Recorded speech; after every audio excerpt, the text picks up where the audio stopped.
I'm sitting here in a traffic jam on my way back from the Mythical and Medieval Fest. And I had already mentioned on Instagram what was going on, and I thought, oh, I'll update the vlog. So it's going to be probably long. Editing's impossible when you're on the road. So, anyway. So, for a couple of years now, I've been sinking money into trying to make my art, make it where I could make a living like it used to be in the old days. Because I used to actually make okay off my art. And it's been event after event after event of, well, maybe this would be the one where things will turn around. Well, maybe this would be the one. Maybe this would be the one. And there's been a couple of art shows I went to where my art did well, being art shows and everything. I even got like best of show in Archon 2 years ago, I think it was. But overall, it's just been kind of like been with an abusive spouse. Oh, maybe this time things will change. And with the Mythical and Medieval Fest, because I had been trying to do my stuff more Midwest, where the culture's different, I thought, all right, I'm back along the East Coast where I was raised. The attitudes here are different. You have people who have condos and stuff. They like buying art for their condos. And I know this because my mother used to clean condos and I used to help her, and I've known people who own condos, and I know how the condos are done.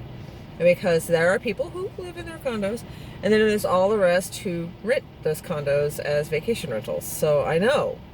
Okay. And now, and I realized on Saturday that it just was never going to work. Especially, I mean, it had started to work. It was doing great. It was never going to work. But, you know, but the music, my music's popular. So I was like, fine, this is it. This is the end. And I did a Sunday flash sale. Put everything, well, almost everything up for $1 to just at least make it where I have less to pack. Overall, between the 2 weekends, I probably made $210. Between the 2 weekends of this fair, $210. I'm not kidding. And the cost, though, from the hotel alone and the tables, the exorbitantly, to me, priced tables. It just, yeah. I can't do it no more. As I had said on Instagram, I can't do it no more. So that was my last fair, and I had invited people to come to that fair and spend time with me, and they did not. And that's another reason why I want out and I'm leaving, because in the beginning when I did these things where I would go to places, I had friends with me and it was a good time and it wasn't lonely. And things change. Either my friends are dead, dying, very ill, or have better places to be. And not to mention the one so-called friend that betrayed me and upended everything. So other than, you know, why isn't your husband with you? That one's a sordid story. But this last time he couldn't get the Monday off to come with me. So, all right. That's another reason to get out. It isn't that I'm stopping fairs entirely. Maybe I'll go to one for fun. You know, who knows? I'm not going to stop making music. And everybody's like, well, you need to come and perform. And there was talk of me performing at the Celtic fair that the people that run the Mythical Fest run, but no one has asked or approached me about the matter, and I didn't know who to whore myself out to. So, not to mention I was kind of running a booth by myself and couldn't exactly go hunting people down. So if somebody approaches me about that, sure. I'm gonna make lemonade out of this. People like my music. I had a tip bucket out on Sunday, got a $20 tip among other tips. On Saturday, on the first weekend, somebody asked if I had a tip bucket. I was like, nah, I'm just playing, and so they handed me a tip. I had a lot of people approach me because apparently, well, you see, my voice carries to the point that I probably should like watch what I say in public, even if it's just to a friend standing next to me. And speaking of, did you guys know about the law that was passed recently where it was about building codes or something to that effect, and they slipped in more kill switches, and that our conversations are going to be recorded? I mean, to be monitored in our vehicles? No? Well, when I get home, I'm going to be looking into that. I just heard about that, and I'm like, okay, what? So I'll be looking into that. But anyway, just something for us to, because that violates our privacy. That violates our privacy, and thus, because that makes it unconstitutional, we have the right to get together and have that repealed, and I think we should.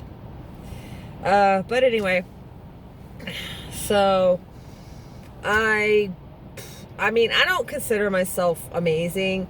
People say I'm really good, and people really like to hear it, and they ask me, can you do a sea shanty? You know, I'm like, you know what? I'm going to concentrate more on that. I've got too many irons in my fire to the point that my comic book is suffering, and I don't like that at all. So I'm pulling back, because doing the art is not paying the bills like it used to do a long time ago. So why keep at it? I'm not stopping the CDs completely. This year, though, one of the conventions I go to every year, ShambanaCon, this last year, and of course I can't attend because it was a comedy of errors. I wish I had chosen ShambanaCon over the Mythical Fest at this point, but I was trying to make a living. So I'll be looking for, but I do, you know, still intend to lead the Filk Sings at In Conjunction in Indiana, so I'll just be looking for a second convention, and I'll still be doing the CDs and supporting other artists, and hopefully have my own CDs on the table, and go from there on that. It's just I'm stoking things back. I am, well, let's face it, I'm a fledgling bard. But I've always been a storyteller, and where I come from, that's a very special thing. That's in my culture. But it also is like down the line, and I'm going back to focusing on that. And maybe there'll be another movie or TV role for me to try out for. But I'm stoking things back, and with the time that I'm going to have once I get all this settled and I get rid of things and everything, and restructure so that I don't have all this fair stuff in my face and I have the room again, I'm definitely going to try to find some good classes to increase my my ukulele skills, which, because I play the baritone ukulele, that's what you transition. If you start with ukulele, you go from ukulele to baritone normally, and then you transition to guitar. That's my husband calling, but he's gonna have to wait a minute. But so here's some thoughts I have about the Ren fairs entirely, my entire experience. People can be really wonderful. They can be amazing and so nice and helpful. You know, you would help each other. But then there's a disturbing amount of people I have noticed, not just at Ren fairs, but around the neighborhood as well, who seem to think that you need to treat the great outdoors like you're stuck in the middle of an apartment building. That, as someone who was raised in the great outdoors, that really baffles me. I feel like if these people want to live like they're in an apartment building with an acre and a half around them, they should just go back to an apartment building.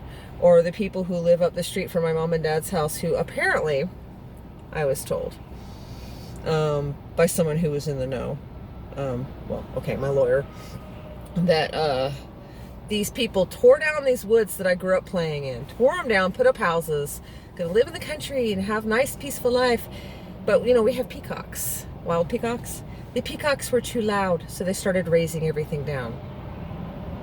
See, this is why people complain about you coming to their little town from a different area. It isn't that they normally hate you personally. They just know that you're going to come in wanting a different life, realize that different life isn't the life, you know, because it's different, and then forcibly change and often ruin things. So, yeah, my husband's calling again.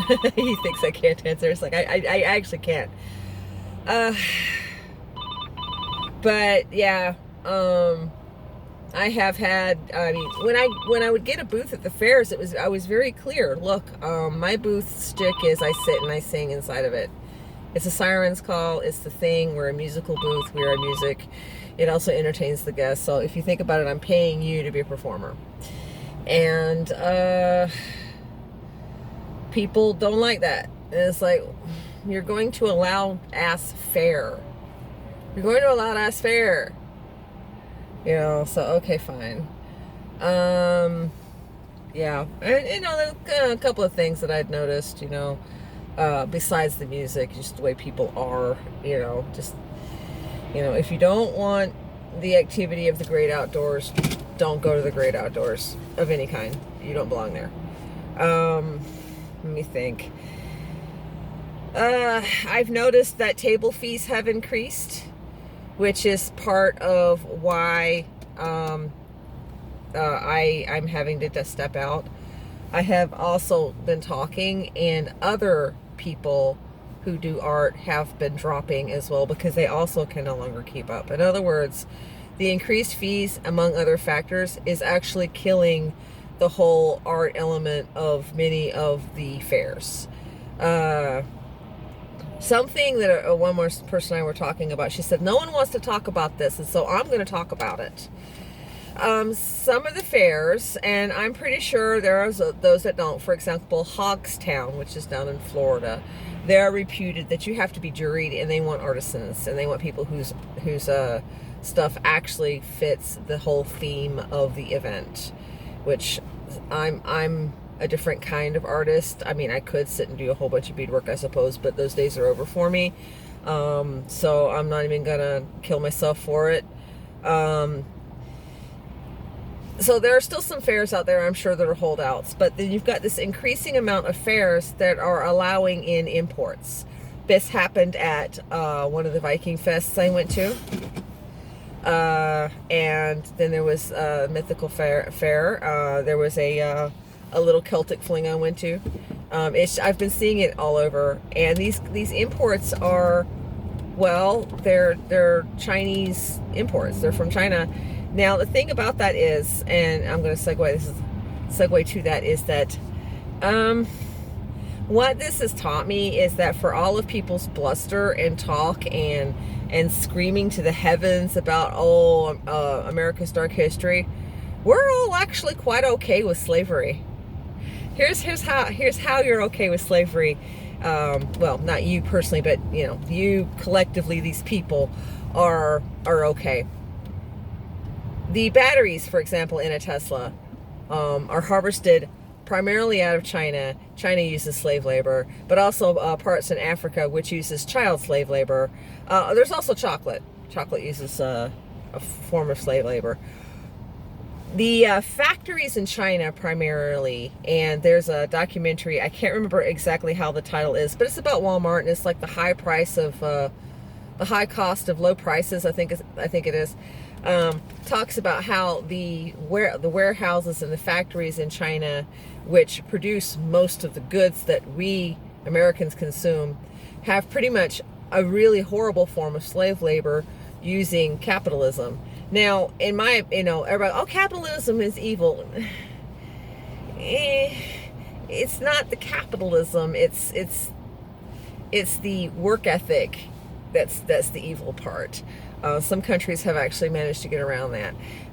But in China's case, in one factory in particular that was being interviewed in this documentary, the workers get hired, and they had the option, if they chose not to live in the work, because they had like housing in the warehouse, then their pay would be docked. But if they chose to live in the work housing, then they had to pay for the work housing.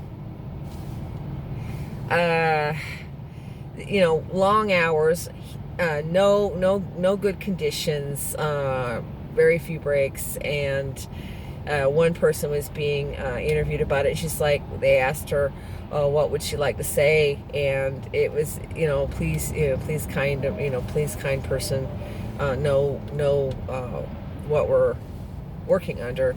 This is not I mean, there are places in America that do the same, and these places are places where people disappear into, mind you, because you think our conditions here are bad. You try a place like China. Go to communist China. You know, go try Africa. Go try these places, and they're terrible. But whenever we insist on consuming these things, when we don't have to, okay, there's a difference between being forced to and just because you want your convenience. You are okay with slave labor, and reconcile that with yourself however you want. But at the one fest that I went to, where just three booths down from me, this woman had a bunch of, and I'm not knocking this woman, please, I am not. She's actually very smart to do this. She's making a living at this. She was doing well, good for her. And she was really nice, gave me some really good advice. Okay, so we're not knocking her, or, you know, but the people who allow this into the fairs that are not supposed to be that way. Her stick was a specific type of jewelry that's really popular, and people crowded around her booth, and I went and I looked at her prices, and they were, well, Walmart cheap slave labor prices. And my jewelry, which was all handmade, all unique, some of it the same type of genre, well, by the time people even made it to my booth, they'd have spent all their money at her Chinese knockoff booth. And so maybe some of you don't realize that these things are made with cheap labor, but for the prices to be that cheap, you have to have cheap labor to do it, and cheap materials. That, you know, so I've learned that a lot of people are perfectly okay with slavery, and some of them even know it. And they're going to holler at you about all the evils of America, this and all these things that are in the past, while being okay with modern day slavery and, you know, the hypocrisy. Let me think. I learned that you really want to find a way to keep your tent warm. We spent so much money last weekend making sure I now have a propane heater for my tent, and I've been insulating and working it up all this time, and now I have this tent that was warm for people. When it was cold, it was warm and dry, and now I'm quitting. Garb is a pain in the butt. Garb is a big pain in the butt. I would have liked to have done well enough so I could work on my scrying persona over what I currently have, which is just basically generic Renaissance, you know, something with pants instead of a dress, because yeah, I already knew some of the old language because I grew up reading a lot of books and stuff, so that wasn't new. But it is interesting to hear somebody go "good morrow," and your brain switches. And you're like, wait a minute, oh, that's right, we're speaking like that right now. I never really started doing that. I just couldn't seem to get into the groove for that, so that's probably for the best. I mean, if I were there as background color, or one of the performers, or you know, the things that make the fair a bit more fun, I would definitely do my best to be using such language. But, you know, it is what it is. I would probably be doing stilted English. Ugh. Ugh, me big Indian. Ugh. Let me think. Am I gonna miss it? Yes and no. The fact is, which is another thing I learned, I do like creating artwork, but I didn't like being under pressure having to create a lot of artwork and not feeling inspired and just cranking it out. The people at the Ren fairs who have the booths that are specialized in like one thing, like this one person does wands, and this one guy, he had a really good shtick. It was adopt a mimic, and there were these little wooden boxes. I would be bored. I would be so bored doing the same thing over and over again. I mean, at least with music, it may be music over and over again, but at least you can play with it. And maybe they feel like they can play with those wands and those mimics and whatever. But I don't know. I can't settle like that. So that's one thing I learned about myself. I thought I would be able to, but I couldn't. And I mean, even though, and that was another thing that I felt was really bad and is really hurting the artists, is all these people who would come into your booth, usually youngins, and they would take a picture of that poster they really liked that was only $5, so they could have it on their phone and not have to pay you anything. That is a form of theft. When you do it like that, it's one thing to like intellectual property, I mean, or public domain and ever, but whenever you take that picture because you want to cheat someone out of the $5 of their poster when they're sitting there trying to, you know, you're stealing from them, you know, and then you hear, well, capitalism is evil, from the same people who want to use capitalism to earn a living playing, you know, whatever. I heard that. It's like, well, if capitalism is so evil, don't participate.